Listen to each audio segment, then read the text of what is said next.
আসসালামু আলাইকুম।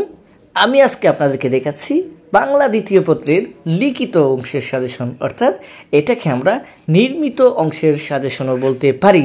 তবে আমি আপনাদেরকে একটা কথা প্রথমেই বলে দিচ্ছি, এই সাজেশনটি এসএসসি 2025-এর জন্য, তাছাড়া নবম দশম শ্রেণীতে যারা আছে তারাও মূলত এই সাজেশনটি পড়তে পারবে। আশা করছি এই সাজেশন থেকে 100% কমন পেয়ে যাবেন। অর্থাৎ যদি আপনি বলেন যে আউট অফ 70-70, তাহলে আমি বলবো ওকে, এটা থেকে আউট অফ 70-70ই আপনি পরীক্ষায় কমন পেয়ে যাবেন। এখন কথা হলো ভাইয়া, এখানে প্রথমেই আসবে অনুচ্ছেদ, তারপর আবেদন, তারপর আসবে আবেদন, সারমর্ম, সারাংশ, ভাব সম্প্রসারণ, বাংলা অনুবাদ এবং প্রবন্ধ রচনা, তাই না? সো এখানে একটা জিনিস কিন্তু নতুন করে অ্যাড করা। তাহলে এটা কোনটা ভাইয়া? বাংলা অনুবাদ। অর্থাৎ আগে কিন্তু বাংলা অনুবাদ পরীক্ষায় ছিল না, এখন আপনাদের পরীক্ষায় নতুন করে এই অনুবাদটা সংযোগ করা হয়েছে। এখন আমরা প্রথমেই দেখে নিচ্ছি আমাদেরকে কি কি অনুচ্ছেদটা করে নিতে হবে। চলুন এখন দেখে নেই অনুচ্ছেদ কী কী করতে হবে। ভাইয়া এখানে আমি আপনাদের জন্য মূলত 10টা অনুচ্ছেদ দিয়ে দিলাম, তাই না? এই 10টা থেকেই কিন্তু পরীক্ষা কমন আসবে। তবে এখানে মজার একটা বিষয় আছে, ওইটা হলো যদি আপনি এসএসসি 2026-এর জন্য এটা করেন তাহলে এখান থেকে 2টা বাদ দিয়ে দিতে পারবেন। আর যদি আপনি নবম শ্রেণীর হয়ে থাকেন অথবা আপনি এসএসসি যারা এখন 26-এর আছে, আপনারা বিভিন্ন প্রি টেস্ট অথবা টেস্টের জন্য পড়তে চান, তাহলে এখানে সবটাই আপনাদেরকে পড়তে হবে। সো বইমেলা, তারপর সুন্দরবন, কম্পিউটার, বৈশাখী মেলা, জাদুঘর, এই মোবাইল ফোন, জাতীয় পতাকা, জাতীয় সঙ্গীত, স্বাধীনতা দিবস, আন্তর্জাতিক মাতৃভাষা দিবস। সো এখানে কোনটা গুরুত্বপূর্ণ ভাইয়া?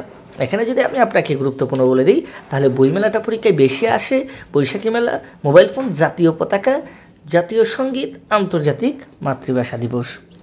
সো এইগুলো আপনি ভালো করে রাখতে পারেন।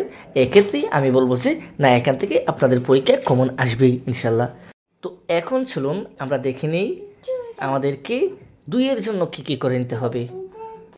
আবেদন, চিঠি, প্রতিবেদন এবং সংবাদপত্রে চিঠির জন্য প্রথমে আমি এখানে আবেদন রেখে দিলাম। তো ভাইয়া আপনাদের বইয়ে কয়টা আবেদন আছে আপনি জানেন কি? 2টা, একটা বিনা বেতনে আর একটা পাঠাগার স্থাপনের জন্য আবেদন। এখন আপনি বলতে পারেন ভাইয়া এই 2টা পড়লে কি পরীক্ষায় কমন আসবে?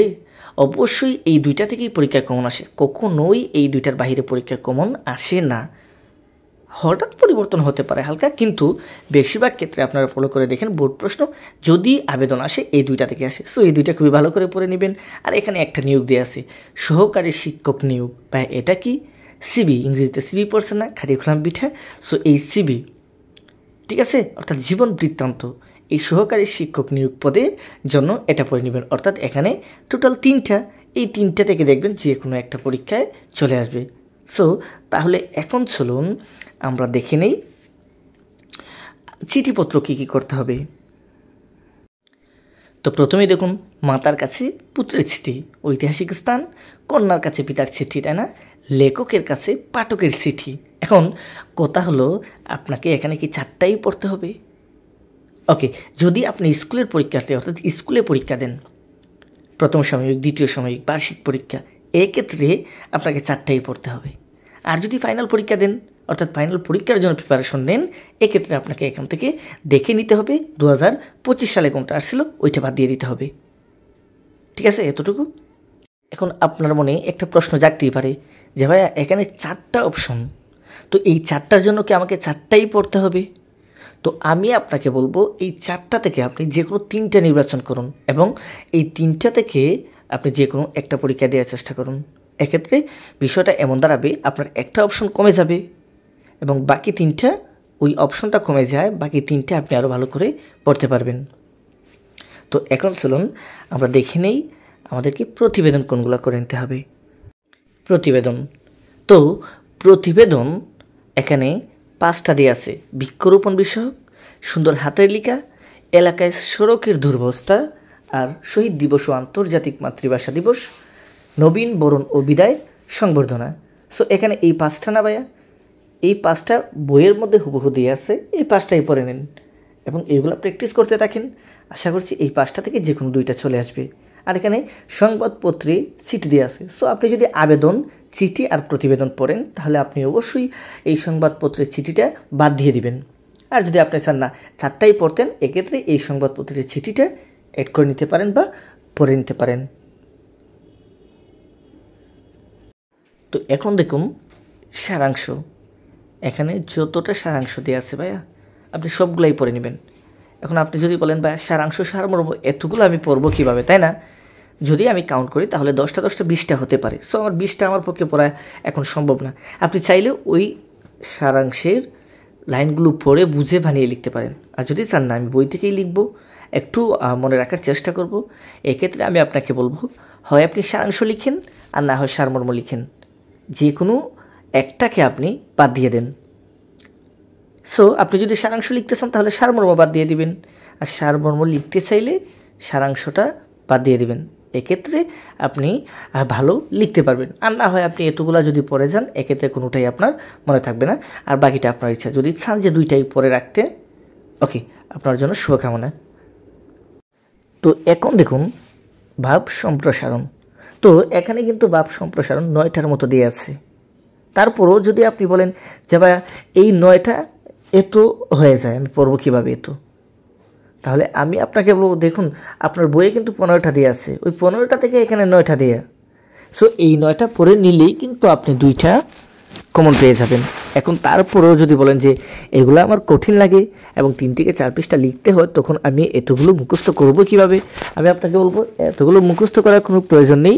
আপনি যে লাইনটা আছে ওই লাইনটা ভালো করে পড়ুন এবং তার অর্থ বোঝার চেষ্টা করুন, তারপর আপনি ওইটা বানিয়ে লেখার চেষ্টা করুন। এক্ষেত্রে আপনার এতটা মুখস্থও করতে হবে না, আপনার সময়টাও বাঁচবে এবং লিখতেও আপনার ভালো লাগবে। আর না হয় মুখস্থ করলে এমনও হতে পারে আপনার মনেও না থাকতে পারে, তখন কিন্তু আপনি ঝামেলায় পড়ে যাবেন। তো এখন দেখুন বাংলা অনুবাদ। বাংলা অনুবাদ কি ভাইয়া? ইংরেজিতে দেওয়া থাকবে, আপনাকে কি করতে হবে, বাংলায় লিখতে হবে। অর্থাৎ আমরা ট্রান্সলেট করি না যে বাংলা থেকে ইংরেজি, ইংরেজি থেকে বাংলা। সো এখানে ইংরেজিতে দেওয়া থাকবে, আপনাকে জাস্ট বাংলাটা লিখতে হবে, এটাই ট্রান্সলেট করতে হবে, অর্থাৎ এটাই বাংলা অনুবাদ। সো এখন আপনি যদি বলেন এখানে আমি অনেকগুলা দিয়ে দিলাম, তাই না? দেখুন আপনার এই বাংলা অনুবাদ বিষয়টা কিন্তু একদম আপনার জন্য নতুন। অনেক আগে ছিল বাংলা দ্বিতীয় পত্রে, অর্থাৎ পরীক্ষায় আসতো, কিন্তু বিগত অনেক বছর যাবৎ এটা পরীক্ষায় আসে নাই। সো এখন যারা আছেন আপনারা তাদের জন্য অবশ্যই এই বিষয়টা নতুন। এখন আপনি যদি বলেন এইগুলা পড়লে কি কমন পড়বে, এগুলা আগে যে বোর্ডগুলোতে আসছিল, বিগত বছরের সালগুলোতে যে আসছিল ওইগুলা থেকে তুলে দেওয়া। এবং সবচেয়ে গুরুত্বপূর্ণ যদি আমি আপনাকে বলি তাহলে এখানে যতটা দেওয়া আছে ওইগুলাই সবচেয়ে বেশি গুরুত্বপূর্ণ। তারপরেও আপনার প্রথম পত্র আছে না ইংরেজি, ওই ইংরেজি প্রথম পত্রের যে পেজেসগুলো আছে না, আপনি যদি পেজেসগুলো ভালো করে পড়েন এক্ষেত্রে কিন্তু আপনি এখান থেকেও কমন পেতে পারেন। তবে আমি আশা করছি এখানে যতটা দেওয়া আছে এইগুলা পড়ে নিলে যে কোনো পরীক্ষার জন্য এনাফ হবে।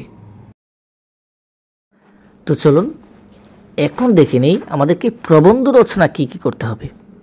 দেখুন ভাইয়া, আমি যদি আপনাকে প্রবন্ধ রচনার কথা বলে দিই, অর্থাৎ এখানে 7টা আছে, তা থেকে আমি 5টা আপনাকে নির্বাচন করে দিই, 4টা নির্বাচন করে দিই, তাহলে যে কোনো 2টা বা 3টে কমন পড়ার সম্ভাবনা থাকবে 100%। এখন আপনি বলতে পারেন ভাইয়া এত কম আমি পড়বো, কমন যদি না পড়ে? দেখুন এখানে 7টা রাখলাম না, এই 7টা এত গুরুত্বপূর্ণ, তার বাইরে আর কিন্তু পরীক্ষায় আসেই না। সো এক্ষেত্রে যদি আমি আপনাকে বলে দিই কী পড়তে হবে: সময়ানুবর্তিতা, কৃষিকাজে বিজ্ঞান, মাদকাসক্তি ও তার প্রতিকার, বাংলাদেশের প্রাকৃতিক দুর্যোগ। আপনি আগে এই 4টা পড়ুন, এখান থেকে যে কোনো 3টে অথবা 2টা পরীক্ষা পেয়ে যাবেন। তারপর যদি আপনাকে আরও পড়তে হয় ভাষা আন্দোলন, অদম্য অগ্রযাত্রায় বাংলাদেশ আর বাংলাদেশ উৎসব, এই 3টে একটু পড়ে রাখুন। তাহলে এই 3টা কেন পড়বো? বিপদ এড়ানোর জন্য। তারপরও আমি আপনাদেরকে বলে দিচ্ছি ইনশাল্লাহ বাকি 4টা থেকে, ওই যে প্রথম 4টা বলে দিলাম, এই 4টা থেকেই কিন্তু কমন থাকবে, ঠিক আছে? সো এটা ছিল আমাদের বাংলা দ্বিতীয় পত্রের সাজেশন। যদি আপনি বাংলা প্রথম পত্রের সাজেশনটি আগেই পেতে চান অথবা গণিত এবং ইংরেজি বিষয়ের সাজেশনটি পেতে চান, তাহলে অবশ্যই আমার এই চ্যানেলটি সাবস্ক্রাইব করবেন। তো যদি আপনি চান আপনার বন্ধু এই ভিডিও দ্বারা উপকৃত হোক, তাহলে অবশ্যই আপনার বন্ধুদের কাছে ভিডিওটি শেয়ার করে দিবেন। সো আরেকটা লাইক করে দিবেন যদি আপনার এই ভিডিওটি ভালো লেগে থাকে, এবং আমার এই চ্যানেলে কিন্তু জ্যামিতির অর্থাৎ সম্পাদ্য উপপাদ্যের ক্লাসও আছে, আপনি চাইলে ওই ক্লাসগুলোও দেখে নিতে পারেন। সামনে আশা করছি আপনাদের জন্য আরও ভালো কিছু আসতেছে। তো ততক্ষণে ভালো থাকুন, সুস্থ থাকুন, ধন্যবাদ সবাইকে।